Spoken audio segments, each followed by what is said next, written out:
one of the first things that we did when I visited is that we took measurements, acoustical measurements at I believe it's 9 different locations, and we just did it every 3 inches back. You can see this first one was 6 foot 4 inches off of the front wall, and then the teal one was 3 inches back, and then we just, each one of those dots represents a measurement location. What we're trying to do is dial in like the best place to put your mix position. Right. The room, I mean, to be completely honest, dimensionally challenged. Like it was about 16 foot by 16 foot and around 8 foot ceilings or so. So it's like, unfortunately, that's we always tell people to avoid dimensions that are divisible by the same number or each other. And so you had ones that are really close. It wasn't spot on 16 by 16, but it was pretty close. It was close. It was. One benefit you had was this little alcove here. This is the entrance door that ends up going to the kitchen area. But other than that, it's just a rectangular box. But we took these measurements at all these different locations, and then kind of the next slide you see here is the frequency response measurements for all those different locations, and it's all color coded, like so that the locations here that are a certain color, like gray, pink, blue, that's associated with the lines on this frequency response graph. And what we're looking at here is just the low frequency spectrum. So from 200 hertz and down, and the y-axis would be the amplitude in decibel level, and then the x-axis would be frequency in hertz.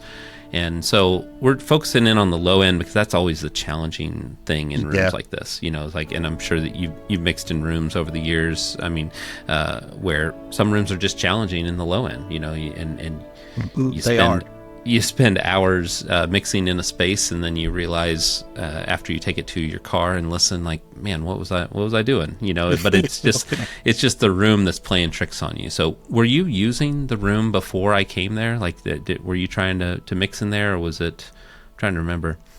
No, I don't. I mean, I don't think I was. I think I was going to someone else's place to do the mix stuff, because just that room was pretty difficult, just because of especially doing the film scoring tracks and trying to get that low end right with all the the percussion and low strings and low brass and stuff like that. But I think, if I can remember correctly, I was going somewhere else for that before we got the room. Yeah, so you can see here with these different locations. Let's focus in here around 60 hertz. There's a dip in the frequency response at one location, the gray location, which if we go back a slide, that's the one that was furthest back. That was about 8 foot 4 inches from the front wall. That's right. And you'll notice in the frequency response graph, like it reduces that dip the further we are, the closer we are to that front wall, to where this dark blue line is the best response that we got compared to the light gray line. There's a difference of probably, 9 decibels or so between that. And 60 hertz, that's right at kick drum frequency range. And so you're going to, if you went with the gray location, let's say that you sat way back here, you're going to be at a deficit, because you're going to think that the low frequency sounds around 60 hertz is 9 decibels lower than it actually is recorded on tape. So you'd constantly boost it, and then you'd take your mix somewhere else, and it would be the only thing that you would hear. And that's a big difference.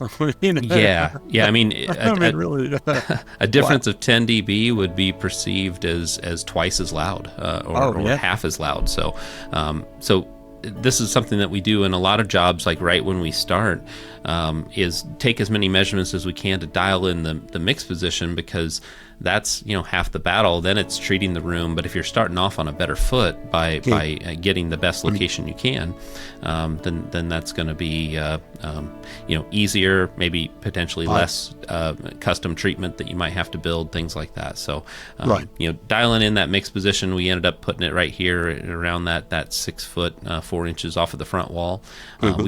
We didn't take measurements forward because with the desk you had and the speakers and everything else, like, we needed room for that. So this was kind of about the closest that we could get to the front wall without cramping everything too much. Right.